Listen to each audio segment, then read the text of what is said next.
Russia tried to give lethal weapons to Iran. Here is how the USA responded. At 0217 local time, a KH-13 reconnaissance satellite completes its arc over the Caspian coast and downlinks 14 seconds of thermal imaging to the National Reconnaissance Office's watch floor in Chantilly, Virginia. The analyst on shift pulls it up, runs an enhancement pass, and stops. Bandar Anzali port, a Russian roll-on cargo vessel, the MV-70 Vader, tied alongside the main commercial pier, cranes working in the dark, and on the thermal layer, stacked 3 rows deep across the pier apron, 40 containers registering 11 degrees above ambient temperature. The NRO knows that signature. Every battery-powered system produces it during a charge cycle, and Geran 2 lithium polymer packs cycling through pre-deployment initialization produce that number specifically. The analyst flags it critic. In the US intelligence system, critic means the president's desk in 10 minutes. Publicly, Kremlin spokesman Dmitry Peskov told reporters 3 days earlier that Russia was delivering humanitarian support to Tehran,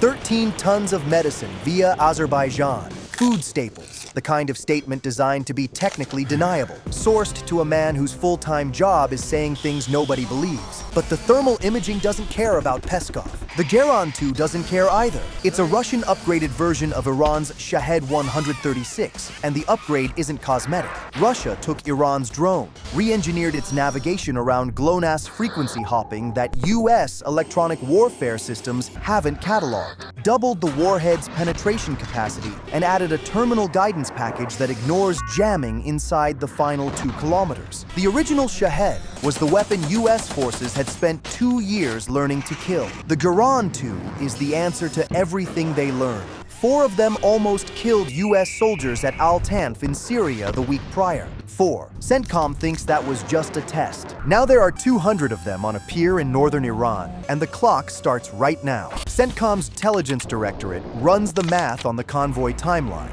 From Bandar Anzali, the most likely route south runs through the Alborz passes, drops into the Tehran basin, and splits toward 3 IRGC air bases in Semnan, Isfahan, and Fars provinces. From the moment those containers clear the pier and load onto flatbeds, the convoy has roughly 6 hours before it disappears into the road network and disperses. Once dispersed, each drone becomes a targeting problem that requires precision strikes near populated areas, near infrastructure, near the kinds of targets that end careers and start congressional hearings. The window to hit them clean, concentrated, and deniable is the pier. And the pier closes the moment those trucks start moving. The J-2 brief lands in front of CENTCOM commander at 0249. By 0311, 2 weapons packages are already being assigned. The Severny Vader is still tied to the pier. The ship matters as much as the drones.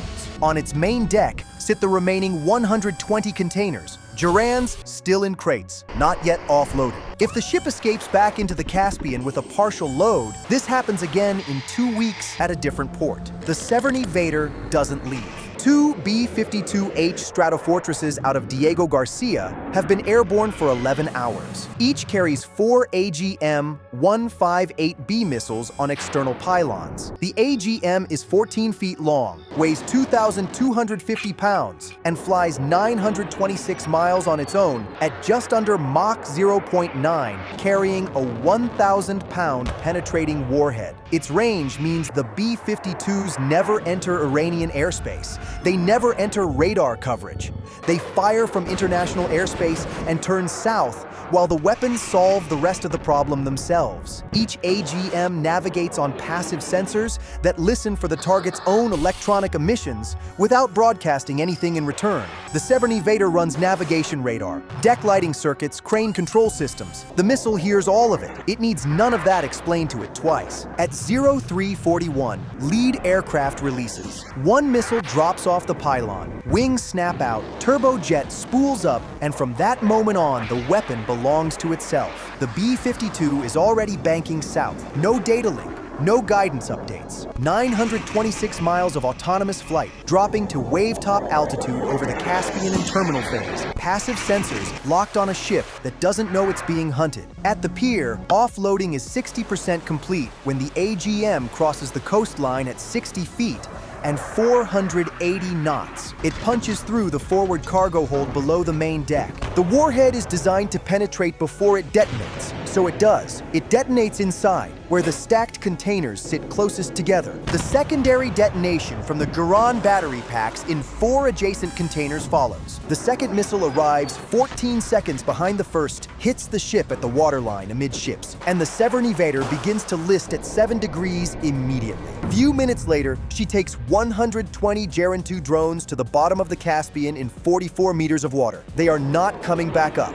That's 120 of 200. The remaining 80 cleared the cranes 23 minutes ago and are sitting in containers on the pier apron, ground level, 400 meters of open concrete between them and the nearest building. The flatbed convoy that was supposed to collect them is still 14 minutes out from the port gate. The containers are dense, staged, and stationary. This is the cleanest targeting geometry anyone in a CIC has seen all year. 2 B-2 Spirit stealth bombers out of Whiteman Air Force Base, Missouri have been airborne for 15 hours. The B-2's radar cross-section is the size of a large bird. Against every Iranian ground radar currently operating over Semnan and Gilan provinces, it registers as nothing. It has been nothing for the past hour, while both crews ran pre-drop checklists at 47,000 feet. Each aircraft carries 8 GBU-31 Joint Direct Attack munitions internally. It is a 2,000-pound bomb guided by GPS to hit within a few feet of its programmed coordinates. Coordinates that have been refined against 6 separate NRO satellite passes over the past 4 hours. The pier apron, the container staging area, 40 containers per aircraft, 2 bombs per cluster zone, spaced to walk the entire 140-meter stack from end to end. At 0358, lead B-2 releases on a ripple sequence. 8 bombs fall in 4 seconds. The other B-2 follows 6 seconds later with its own 8. 16 2,000-pound bombs landing on 80 containers packed with fueled, battery-charged, warhead-armed Geran 2 produce amazing fire. The Geran warheads go sympathetically in the first 3 impacts, and after that, the chain reaction doesn't need any help. The pier apron at Bandar Anzali registers as a 2.3 magnitude seismic event on monitoring stations in Baku, Azerbaijan, 180 miles northwest. Thermal imaging from the KH-13's next pass, 22 minutes later, shows a debris field covering 600 meters of waterfront. The containers are gone. The pier cranes are gone. The port's main commercial berth is going to require 2 years of reconstruction before anything larger than a fishing boat ties alongside it. The convoy of flatbeds reaches the port gate at 0412 and stops. There is nothing left to load. The drivers sit with engines idling for 6 minutes before someone makes a radio call and they begin turning around. By 0500, the Severn Evader is on the Caspian floor. The pier is rubble. 200 Geran 2 drones are distributed between the seafloor and a crater on the waterfront of Bandar Anzali. The B-52s are 2 hours from Diego Garcia. The B-2s are 10 hours from Missouri. Nobody on either aircraft ever crossed into airspace where anyone could touch them. Putin told the world it was medicine. Judging by the smoking crater at Bandar Anzali, that pill went down hard. Subscribe and like now. You can also watch this amazing video you will like.